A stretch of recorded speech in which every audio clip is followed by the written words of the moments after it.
Portanto, queria primeiramente agradecer o convite desta associação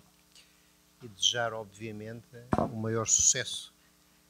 no seu desenvolvimento. Uma associação, mais difícil de criá-la é, de facto, mantê-la em funcionamento. Não é fácil. Eu ainda estou ligado à APELA, que é a Associação de Doentes com Esclerose Lateral, há muitos anos, há uns 20 talvez, e de facto não é nada fácil. Num país pequeno, pobre, com poucos recursos e sem nenhuma tradição de filantropia, e com poucas empresas poderosas, é muito difícil, mas de qualquer maneira é um bom esforço e deve ser feito e, portanto, congratulo as pessoas que aqui, de uma forma entusiasmada e enérgica, têm promovido a criação desta associação, desejando mais uma vez todo o sucesso para o seu desenvolvimento numa patologia, como vimos, não é rara. Portanto, isto já vimos, portanto, é uma doença que, com uma revisão muito breve para enquadrar depois o que vou falar de terapêutica, como vemos, não é... Há muitas doenças raras, há bocado havia esta dúvida da preletora inicial, quantas é que são, provavelmente mais de 7.000, portanto, há muita doença rara, e as doenças raras no seu conjunto, cada uma é rara, por definição,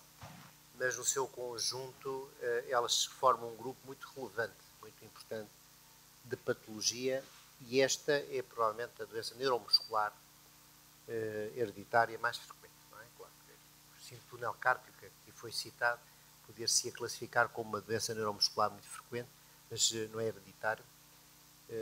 E, enfim, pode estar associada a doenças hereditárias, o que é diferente, mas esta é de facto uma doença muito frequente, foi descrita há muitos anos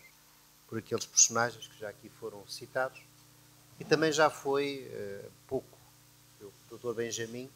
e de forma muito clara mostrar algumas imagens dos aspectos que os médicos chamam fenotípicos, ou seja, a expressão da doença, não é? Como é que ela se nos apresenta, nomeadamente com a atrofia distal, mais marcada nos segmentos mais longos, membros inferiores, e depois esta classificação que nós temos, que também é relevante para mim neste momento, frisar que, de facto, classicamente tem sido descrito como formas de tipo 1 e tipo 2, e essa definição é marcada pela velocidade de condução, classicamente de um nervo, que na medicina hoje em dia é muito importante que a gente defina muito bem as coisas, até porque quando se fazem ensaios clínicos é importante saber que doentes é que são incluídos em cada ensaio para saber que tipo de resposta existe para cada tipo particular de doença. E, na verdade, tiveram que serem estabelecidas algumas definições, e a definição foi que o tipo 1 tem a ver com a velocidade de condução do nervo mediano motor abaixo dos 38 metros por segundo e o tipo 2 acima dos 38 metros, embora devo dizer que há formas mistas. E, portanto, como em tudo na medicina, nada é fácil. Há formas desmelinizantes, há formas axonais, mas também há formas mistas e, portanto, temos que considerar que nem sempre é possível usar esta classificação de forma tão clara e tão translúcida assim. Também já foram citadas que cada tipo tem as suas mutações próprias e que, bom, embora também não seja exatamente assim, o professor Jorge Sequeiros, com muito mais qualidade do que eu, falará disso, mas de qualquer forma há mais frequência de algumas mutações em alguns tipos. Isso é importante eu frisar aqui isto, só porque pode ter a ver também com tratamento. E apenas por isso o cito aqui. E, de facto, a forma mais frequente é a duplicação deste gene associado à forma desmelizante, portanto, esta tal forma, ou tipo 1. Isto é o mais frequente e é por isso que, como irão ver, muitos dos estudos e dos ensaios têm sido focados naquilo que é mais frequente, que, aliás, como é evidente, faz sentido, e no qual, de resto, há um modelo animal bem conhecido, que também é importante, porque hoje em dia é difícil, não é impossível, mas não é difícil passar imediatamente do laboratório para o teste em humano, sem passar pelo modelo animal. E as doenças que têm um modelo animal é considerado haver uma vantagem de experimentar primeiro no modelo animal. Hoje em dia, o mais frequente é o ratinho, mas enfim, outros modelos também têm sido usados, alguns, enfim, com características diferentes, como alguns tipos especiais de peixe, etc. Mas, de qualquer maneira, nós temos que saber quais são as formas mais frequentes de uma dada doença, quando é uma doença genética, de forma a ser aqui o alvo principal dos testes terapêuticos, porque isto é que atingiria o maior número de pessoas caso encontrássemos um fármaco, um medicamento que fosse eficaz. Bom, já falámos o Dr. Benjamin já teve o cuidado de falar de outros tipos de doença, Charcot-Marie, mais raras, o que não quer dizer que quando se encontrar um medicamento para o tipo mais frequente não seja aplicável, ou pelo menos testável nos outros tipos, mas de qualquer modo é preciso compreender essa distinção. É o tipo frequente, mais frequente, que é o alvo preferencial dos testes terapêuticos. Há outro tipo, que é digamos, uma variante, em que há uma deleção, em vez de uma duplicação do mesmo gene que corresponde à forma mais frequente da doença, e caracteriza-se de uma maneira um pouco diferente do ponto de vista clínico, pela ocorrência de algumas paralisias, em geral transitórias, de alguns nervos periféricos, e são os doentes que podem aparecer com um pé pendente e depois recuperarem, com um punho pendente, uma mão pendente e depois recuperarem. Bom, essa é uma forma particular da doença, mas também dentro da mesma família e, portanto, potencialmente também beneficiando de algum avanço terapêutico que possa ocorrer esta área. Como eu tinha dito, é muito importante que haja modelos animais. Há um modelo animal de ratinho para testar medicamentos nesta doença, designado Tremblant Mouse. Isso é importante, como disse, porque é um alvo preferencial de testar qualquer medicamento antes de passarmos para os humanos. E até este peixe, o zebrafish, ou peixe de zebra, que tem também sido possível de ser utilizado, explorado como alvo para esta doença, como, no fundo, um alvo a ser testado em termos de medicamentos nesta doença. Obviamente podem estes modelos animais ser usados para outros fins, para compreender a natureza da doença, compreender a evolução da doença, etc. Mas é aqui o tratamento que é o foco principal da nossa conversa. O tratamento é muito amplo, como aliás o Dr. Benjamin já abordou. Naturalmente há o problema da reabilitação, que a doutora Susana de Andrade irá depois desenvolver. O problema da reabilitação é sempre a dificuldade que há em demonstrar, do ponto de vista em termos objetivos, o seu benefício. Como sabem, hoje em dia a medicina é muito baseada, sobretudo porque há uma grande preocupação com os custos, não é, da medicina e, portanto, nesse sentido, há uma grande preocupação em mostrar de que aquilo que nós fazemos é de facto eficaz do ponto de vista clínico. Quer dizer, não é apenas algo que dá um benefício, algo subjetivo ou psicológico, mas que tem de facto eficácia na doença, e para isso é preciso fazer estudos clínicos bem dirigidos, o que na reabilitação, apesar de tudo, não tem sido, enfim, feito de uma maneira muito intensa, e portanto há uma larga área de desenvolvimento aqui.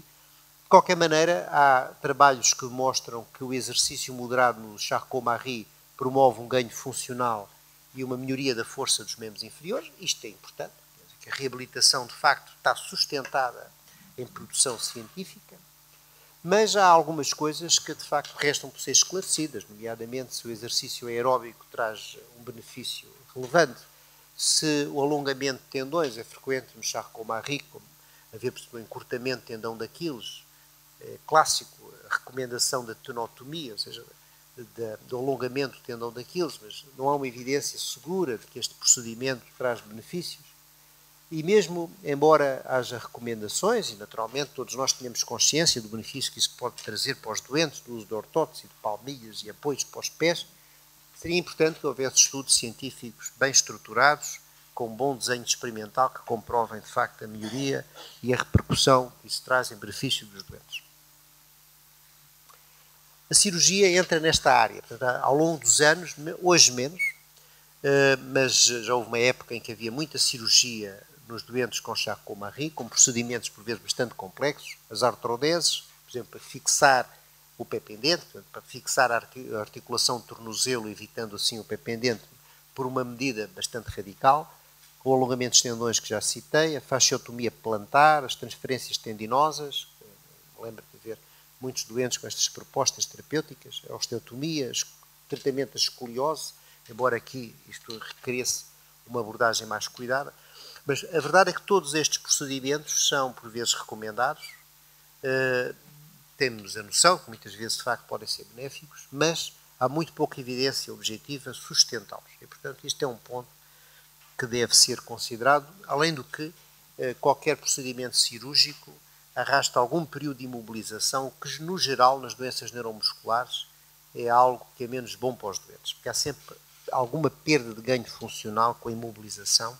e isso é outro aspecto que deve ser considerado. Obviamente, a escoliose requer um maior cuidado no discurso, porque a escoliose muito acentuada causa uma grande perturbação da mecânica funcional respiratória, com enormes riscos de insuficiência ventilatória e infecções respiratórias, e há, para outras situações, estudos bem conduzidos acerca da vantagem da cirurgia da escoliose, e, portanto, aqui temos que ter mais cuidado no discurso, como dizia. E há uma série de medicamentos que às vezes são prescritos para os doentes, e muito bem, para tratar aspectos sintomáticos como a dor, que não há razão para termos dor, se for uma dor incómoda e que nos perturba a qualidade de vida. A espasticidade, há algumas formas de Charcot-Marie, é raro, mas pode ocorrer. A presença de câimbras, por exemplo, não há razão para que haja câimbras recorrentes, dolorosas, incapacitantes, quando podemos atuar do ponto de vista farmacológico. O problema aqui no Charcot-Marie é que tratamentos específicos podem ocorrer para esta doença, e o que é que tem sido investigado na ciência que possa no futuro, mais ou menos próximo, beneficiar os doentes. E aqui, na verdade, tem sido feito coisas, e é isso que eu queria transmitir aqui, uma espécie de vento de otimismo de que há investigação de Charcot-Marie. Naturalmente, em muitas doenças neurológicas a investigação é mais intensa, é mais poderosa, é mais sustentada do ponto de vista económico, mas aqui também tem havido evoluções e, portanto, é esse ponto de otimismo que eu vos queria transmitir. Alguns medicamentos, de facto, promovem, ou melhor, modulam, se quiserem, a expressão genética de alguns genes que estão alterados nesta doença e, portanto, estes fármacos têm sido, de facto, testados primeiro no modelo animal, aliás, de resto, em geral, primeiro no modelo celular e depois no modelo animal, e depois em humanos, enfim, nem sempre, e neste caso não passou para os humanos, neste antagonista da progesterona, que é uma hormona feminina, mas que tem propriedades de modular a expressão de alguns genes e, portanto, é um medicamento ainda na fase da experimentação animal, mas que não deixa de ser interessante e que pode passar para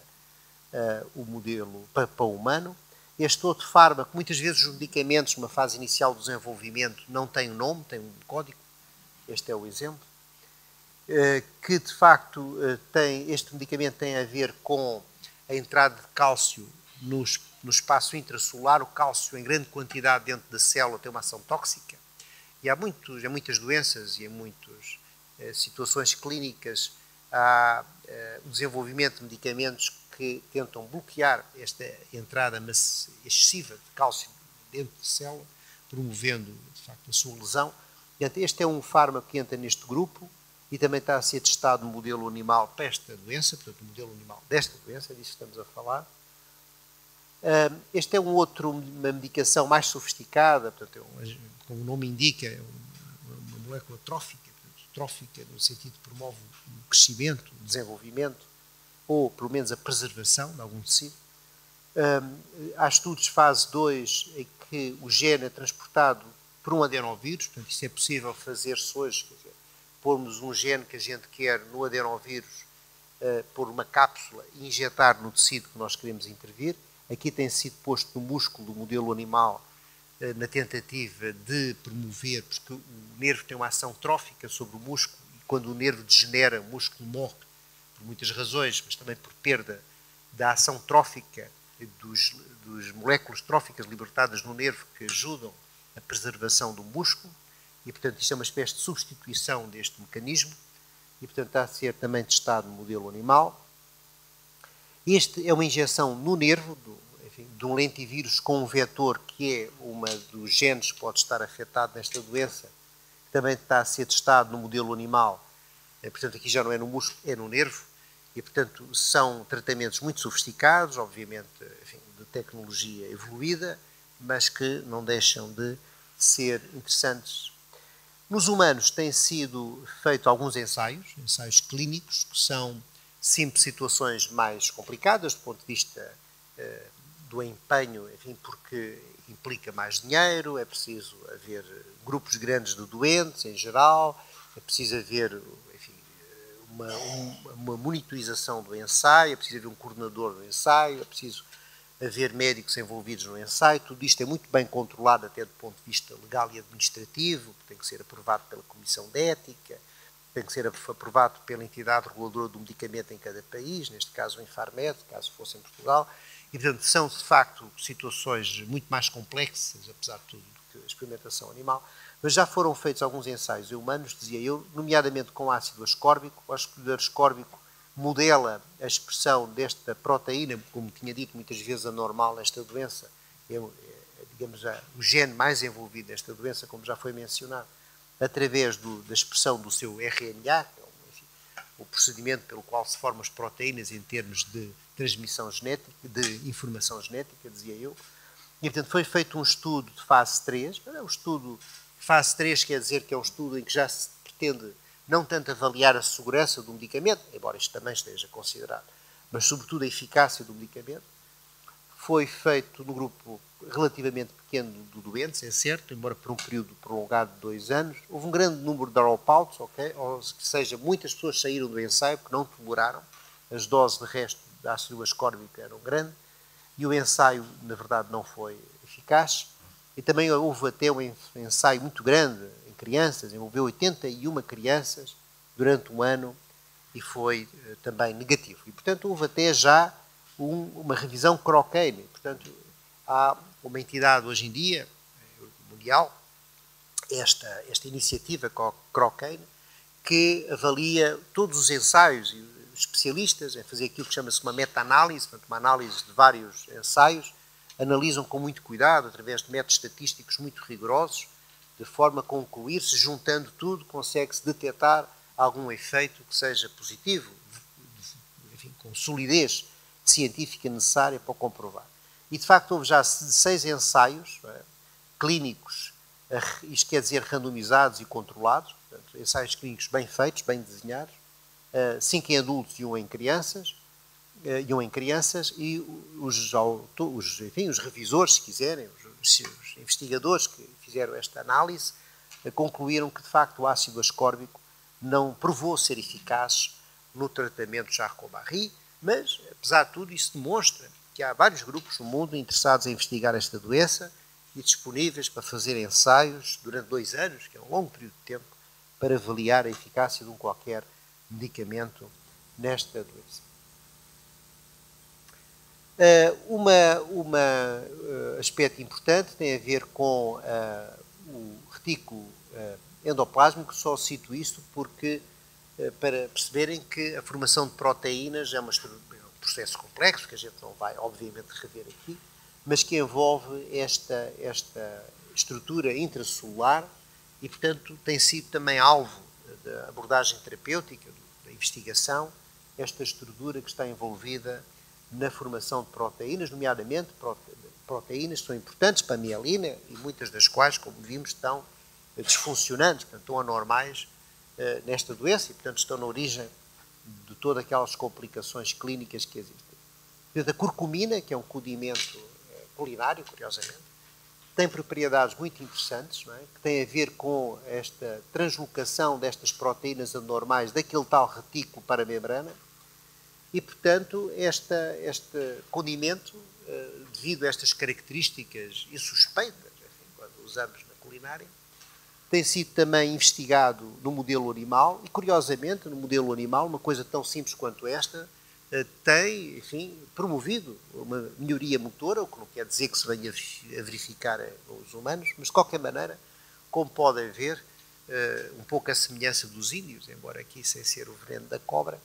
podemos encontrar em substâncias com as quais lidamos diariamente até propriedades que venham a ser úteis no tratamento de doenças que são complicadas. Outros medicamentos têm sido testados em humanos, mais um com o nome de código ainda sem o nome farmacológico, outro com já o nome farmacológico, este atuando através de propriedades, digamos, de limpeza da célula. E, portanto, muito tem sido investigado, é isso que eu vos queria transmitir aqui, sem entrar em detalhes acerca dos ensaios, mas gostaria, apesar de tudo, de apenas pedir-vos um minuto da vossa atenção para este ensaio, publicado recentemente na literatura, numa revista de prestígio, cujo primeiro autor é um investigador dedicado às doenças neuromusculares, Otarrian, que é um médico neurologista francês que trabalha em Marseille, onde está o chefe do departamento, é o professor Pouget, também um homem com interesse em doenças neuromusculares. Aliás, já o anterior, o antecessor, era o professor Serrat Trice, um homem muito ligado à patologia neuromuscular, já reformado há muitos anos. Mas eles testaram neste ensaio, usaram, curiosamente, 3 produtos químicos, 3 moléculas, se quiserem, medicamentos. É interessante porque é um coquetel, mas essa ideia de termos que usar mais do que um medicamento para tratar uma certa doença não é uma ideia original, é algo que é bem aceito na literatura. Muitas doenças podem requerer não uma molécula miraculosa, mas se calhar a associação de algumas moléculas úteis. E neste ensaio eles associaram um antispástico, por outras características de propriedade química, o baclofero. Este medicamento, naltrexona, é um antagonista dos opiáceos, que é usado às vezes na urgência para tratar precisamente estas situações. E o sorbitol, que é um medicamento antigo, usado hoje, enfim, foi testado também noutros objetivos, na neuropatia diabética e tal, mas ele é usado para problemas gastrointestinais. E, portanto, eles têm propriedades, os 3, enfim, cada um isoladamente, têm propriedades de modulação da expressão desta tal proteína anormal, que está anormal nas formas mais frequentes de doença de Charcot-Marie. Portanto, eles tinham verificado isso no modelo celular, tinham verificado isto no modelo animal e tinham juntado os 3 e testado também no modelo animal, verificando que poderia ser um conjunto de fármacos interessante para ser testado nos humanos, e fizeram um estudo de fase 2. Um estudo de fase 2, claro que isto hoje é um bocadinho mais complexo, porque é um 2/3 e, portanto, é uma fase no qual vem, sobretudo, a segurança do medicamento, mas também já avaliam a sua eficácia. E este ensaio, de facto, curiosamente, ele foi durante um ano, que foi, portanto, os doentes tomaram ou o medicamento ou o placebo durante um ano e vieram a verificar que, de facto, houve um ganho, curiosamente, não foi um ganho espetacular, mas houve um ganho funcional, portanto, houve uma melhoria, quer usando uma escala própria para o Charcot-Marie, quer usando outra escala de avaliação clínica, isto tem que ser rigoroso, que é usado nas neuropatias em geral. E, portanto, usando estas escalas, que são escalas validadas, são escalas em que as pessoas são treinadas para usá-las de forma devida, e no qual o investigador não sabe se o doente está a tomar um placebo ou está a tomar um medicamento ativo, portanto, é cego para o tipo de medicação que o doente está a fazer, de forma a não haver qualquer influência deste tipo na avaliação dos resultados, para verificar que houve um ganho. As pessoas, apesar de tudo, embora de forma modesta, beneficiaram com esta medicação. E, portanto, nós temos aqui uma boa notícia. Provavelmente, enfim, o promotor vai sugerir um estudo de fase 3 e, portanto, temos uma boa... E que se verificar estes resultados positivos, temos aqui qualquer coisa de muito interessante para o futuro. Algumas coisas já foram ditas e que devem ser, enfim, evidenciadas, e eu gostava de facto de sublinhar isto, a importância, já dita pelo Dr. Benjamin, de evitar nesta doença, tanto quanto possível, naturalmente, o uso de medicamentos adicionais que possam ser neurotóxicos, isto é importante. Eu me lembro de uma senhora que tinha um Charcot-Marie ligeiro e que após ter que fazer, enfim, quimioterapia por um carcinoma do ovário, piorou imenso a sua neuropatia, portanto, juntou um agente neurotóxico à medicação que condicionou, naturalmente tinha que ser, porque o carcinoma do ovário é uma coisa séria, mas de qualquer maneira piorou bastante do Charcot-Marie. E o futuro poderá passar por coisas muito sofisticadas. Portanto, hoje em dia, eu não quero de forma alguma entrar em aspectos técnicos muito requintados, mas de qualquer maneira apenas queria dizer que hoje em dia há novas técnicas que são grandes avanços. Por exemplo, a capacidade de diferenciar células, digamos, primitivas em células mais diferenciadas e usá-las como modelo, enfim, para testar medicamentos, ou até diferenciá-las, por exemplo, nas tais células que não funcionam bem no Charcot-Marie, aquelas tais da mielina, que o Dr. Benjamin há pouco referiu, e, portanto, há de facto este potencial, que ainda está inexplorado, e há a capacidade técnica, hoje em dia, aliás, é testada em muitas doenças, de alterar a expressão genética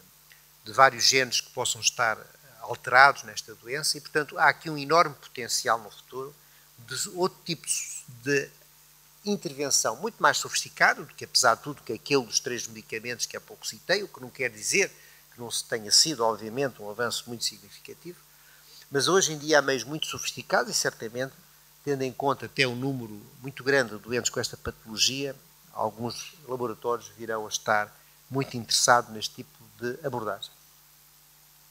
O que nós não sabemos, na verdade, é que se vamos ter um tratamento para cada mutação,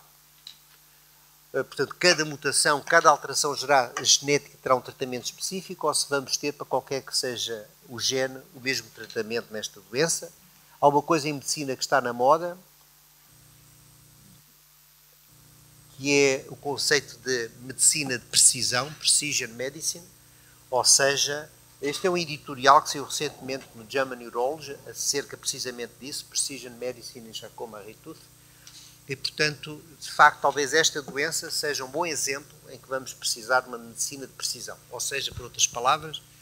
de uma medicina que desenvolva um medicamento específico para cada tipo particular de mutação. E, provavelmente, este será o futuro, mas, de qualquer modo, eu estou confiante que o futuro será um futuro muito interessante acerca de opções de tratamento desta doença. Queria-vos agradecer mais uma vez